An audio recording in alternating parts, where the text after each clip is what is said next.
वो मुसलसल जाम पीना चाहते हैं, वो मुसलसल जाम पीना चाहते हैं। हर शाम एक शीशे की हसीना चाहते हैं। गूंगी, बहरी, लंगड़ी, अंधी, अफीमची, शराबी, वो पूरी भारतीय सत्ता हो रखी है।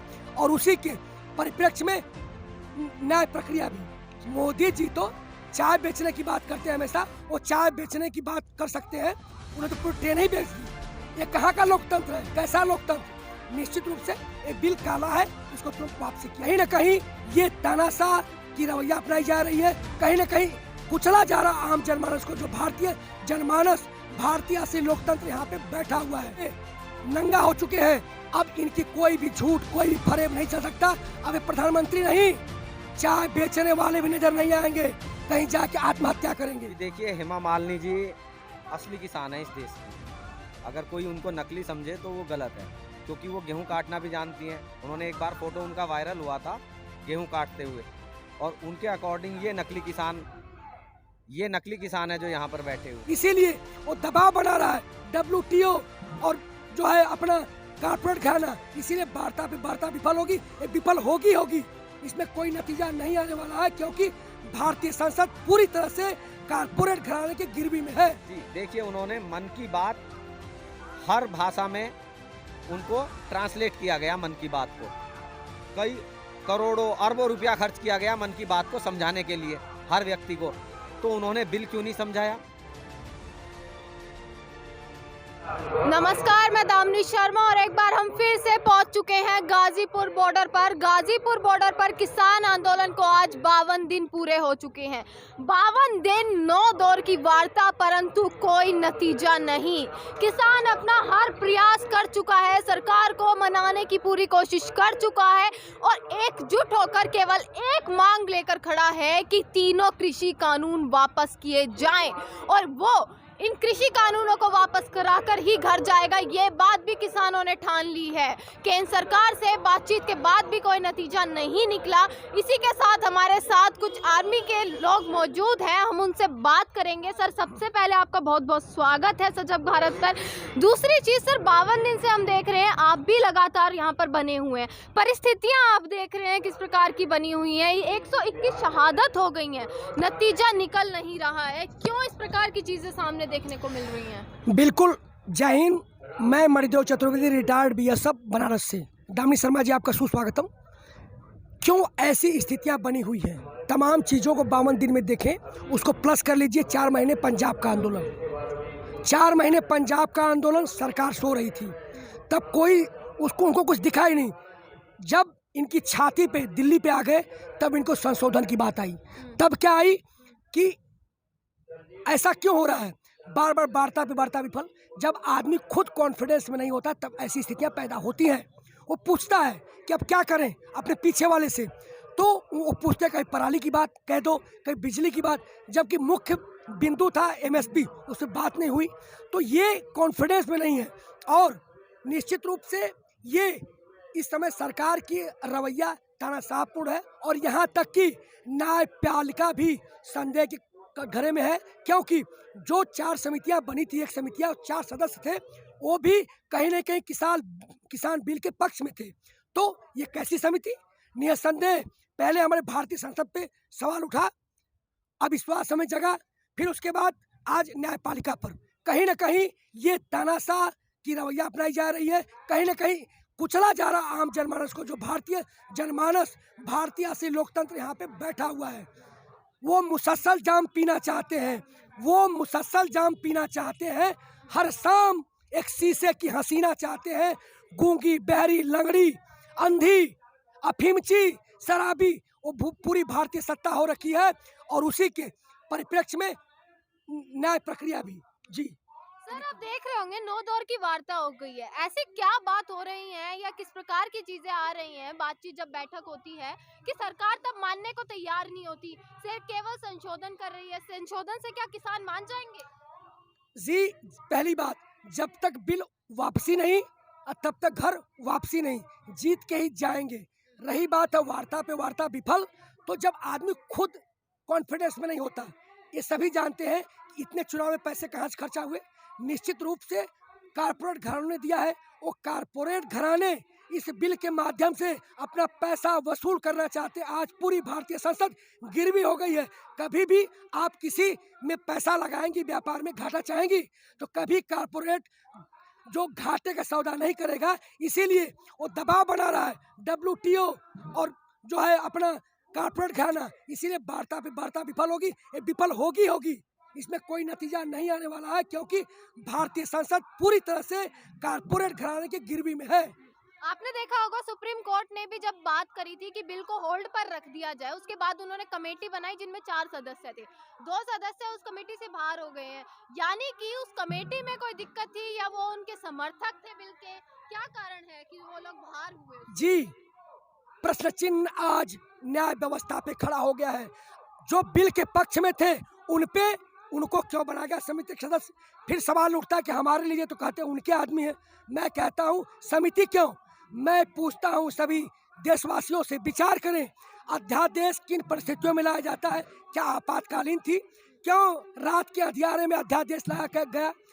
स्वस्थ लोकतंत्र की परंपरा है कि आप संबंधित लोगों से चर्चा करें, परामर्श करें, किसी वैज्ञानिकों से पूछे, बुद्धियों से, पत्रकारों से पूछे, सबसे पूछे, फिर संसद के दोनों पटल पर उसको रखें, चर्चा करें। उसी दिन से ये अध्यादेश लाने के साथ ही ये बिल काले कानून की संज्ञा में चला गया था और यही स्थिति बनी रही। तो बिल्कुल परंतु उन्होंने कहा कि हमने एक्सपर्ट्स की राय के बाद ही इस बिल को लागू किया। एक्सपर्ट, हम कह रहे हैं कि आप पत्रकार हैं, आपको अपनी समस्याओं के बारे में पता है, बखूबी जानती। मैं कैसे आपको एक्सप्लेन कर सकता हूँ? मैं एक फौजी हूँ, फौज के बारे में, समस्या के बारे में मैं जानता हूँ, मैं कैसे एक्सप्लेन कर सकता हूँ? तो कैसे वो आंकड़े सरकार अभी तक प्रस्तुत नहीं कर पाई? किन किसानों से पूछा गया, किन कृषि वैज्ञानिकों से पूछा गया, संबंधित किसान नेताओं से पूछा गया? कोई है?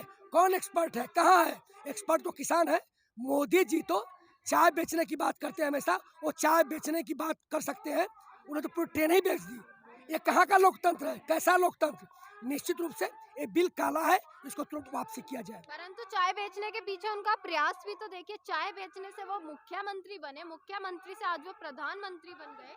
जी, किसी चिंतक ने कहा है कि एक आदमी कुछ आदमियों को कुछ टाइम के लिए मूर्ख बना सकता है, एक आदमी सारे आदमियों को और टाइम के लिए, एक आदमी सारे आदमियों को सारे समय के लिए मूर्ख नहीं बना सकता। अब उनकी कलाई खोल चुकी है। भाई, ये जो भारत है कृषि प्रधान देश है, 70% जनता गांव में रहती है। आपने जमीन ही कारपोरेट घराने की बेच दी, बर्दाश्त किया। आपने 2 करोड़ गांव रोजगार देने की बात कही, आपने नहीं दिया। आपने स्वामीनाथन की आयोग की रिपोर्ट देनी थी, नहीं दिया आपने एक देश एक बाजार की बात करी थी, वो भी नहीं किया आपने। तो पूरा ये जो है, जो जमीन है गिरवी रख दी। आपकी बातों पर कैसे विश्वास करेंगे? निश्चित रूप से अब कलाई खुल चुकी है, अब ये नंगा हो चुके हैं। अब इनकी कोई भी झूठ, कोई भी फरेब नहीं चल सकता। अब ये प्रधानमंत्री नहीं, चाय बेचने वाले भी नजर नहीं आएंगे, कहीं जाके आत्महत्या करेंगे। चलिए, और भी लोग हमारे साथ मौजूद हैं, इनसे भी हम बात करते हैं। आप देख रहे होंगे कि शुरू से ही 52 दिन से जब से ये आंदोलन शुरू हुआ है, अलग अलग प्रकार के बयान आ रहे हैं। फिर से हेमा मालिनी जी ने एक बयान दिया है 2 दिन पहले कि विपक्ष के भड़कावे में आकर किसान आंदोलन कर रहे हैं और सरकार केवल उनके हित के लिए बिल लाई थी, वो समझ नहीं पा रहे हैं इस चीज को। जी, हरविंदर सिंह राणा, राष्ट्रीय प्रवक्ता व संयुक्त सचिव वेटरन्स एसोसिएशन। जी देखिए, हेमा मालिनी जी असली किसान है इस देश की। अगर कोई उनको नकली समझे तो वो गलत है, क्योंकि वो गेहूं काटना भी जानती हैं। उन्होंने एक बार फोटो उनका वायरल हुआ था गेहूं काटते हुए, और उनके अकॉर्डिंग ये नकली किसान है जो यहाँ पर बैठे हुए हैं। तो मैं उनसे ये पूछना चाहूँगा कि यहाँ पे अभी तक 121 किसानों की शहादत हो गई। सबसे पहले उनको श्रद्धांजलि अर्पित करता हूँ, लेकिन प्रधानमंत्री या उनके किसी भी मंत्रिमंडल से या हेमा मालिनी जी ने 2 शब्द श्रद्धांजलि के कहे? अगर कुछ कहा भी तो उनके जले पे नमक छिड़का है। अगर उन्होंने कुछ कहा भी तो मैं उनसे यही गुजारिश करूंगा कि या तो बोलो मत, और बोलना है तो कम से कम किसी के जले पे नमक तो ना छिड़को। अमेरिका में लोगों की मौत हुई तब प्रधानमंत्री जी ने दुख जताया, नवाज शरीफ की माता जी की मृत्यु हुई तब प्रधानमंत्री ने दुख जताया। 121 लोग जिनको वो किसान नहीं मानते, उनकी शहादत हुई तो एक शब्द किसी ने नहीं बोला। जी देखिए, इस चीज का जवाब अब जनता देगी, क्योंकि जनता भी देख रही है और इतिहासकार भी देख रहे हैं जो इतिहास लिखा जा रहा है। इतिहास में ये उनके काले कारनामे लिखे जाएंगे कि उन्होंने प्रधानमंत्री पद की गरिमा को भी ठेस पहुंचाई। 121 किसानों की शहादत हो चुकी, लेकिन उन्होंने 2 शब्द नहीं बोले। तो इतिहास लिखा जाएगा और इतिहास में स्वर्ण अक्षरों में लिखा जाएगा। इतिहास में आपने देखा होगा, मोदी सरकार के इतिहास में काफी बिल आए, काफी कानून आए, आज तक पीछे नहीं हटी है सरकार। तो आप क्या ऐसी उम्मीद लगाकर बैठे हैं कि इस बार कृषि कानून को वापस ले लिया जाए?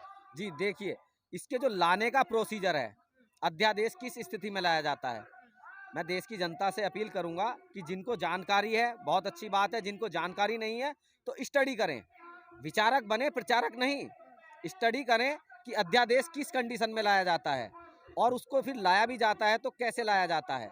इन्होंने अध्यादेश ले आते हैं, बहस नहीं होने देते हैं, प्रश्नकाल खत्म कर दिया जाता है और उसको ध्वनि मत से पारित कराया जाता है। तो ये तो जबरदस्ती थोपने वाली बात है।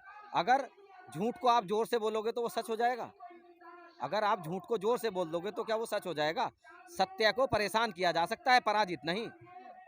सत्य की बात आपने करी, उनका कहना है कि जो कृषि कानून है वो किसानों के हित में है। आप लोग कह रहे हैं कि ये किसानों के हित में नहीं है, विरोध में है। आय दोगुनी की बात वो कर रहे हैं, परंतु किसान समझने को राजी नहीं है, ऐसा क्यों? जी देखिए, उन्होंने मन की बात हर भाषा में उनको ट्रांसलेट किया गया, मन की बात को कई करोड़ों अरबों रुपया खर्च किया गया मन की बात को समझाने के लिए हर व्यक्ति को। तो उन्होंने बिल क्यों नहीं समझाया?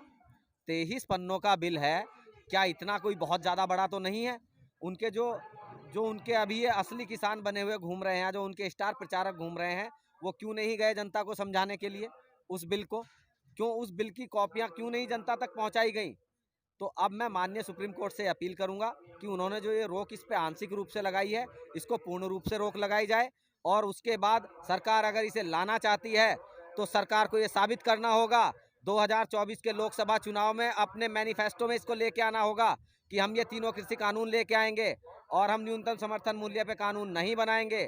बाकी बिल जो इनके पिटारे में रखे हुए हैं अभी, उनको भी ये अपने मैनिफेस्टो में डालें। अगर देश की जनता आपको सत्ता की चाबी सौंपती है तो आप खुशी से इन बिलों को लागू कर दीजिएगा, हम हंसते हंसते सह लेंगे। देख रहे हैं आप किसानों का जज्बा, किस प्रकार से किसान, बच्चे, बूढ़े, बुजुर्ग, हर कोई यहाँ पर शामिल है। महिलाएं भी पीछे नहीं हट रही है। जिन महिलाओं को नाम दिया जाता है कि घर में अच्छी लगती हैं, इन किसानों को बोला जाता है खेत में अच्छे लगते हैं। 52 दिन हो गए इन लोगों को, ठंड सब कुछ पीछे छोड़कर, धर्म जाति सब छोड़कर ये एकजुट होकर खड़े हैं, केवल एक मांग लेकर कि तीनों कृषि कानून वापस लिए जाए, क्योंकि वो इनके हित में नहीं है। हर चीज को पीछे छोड़ा इन्होंने, इनके जज्बे को सलाम है, इनके जुनून को सलाम है। इसी प्रकार से ये खड़े रहेंगे और हम भी इनके समर्थन में हमेशा खड़े रहेंगे। बहुत बहुत शुक्रिया।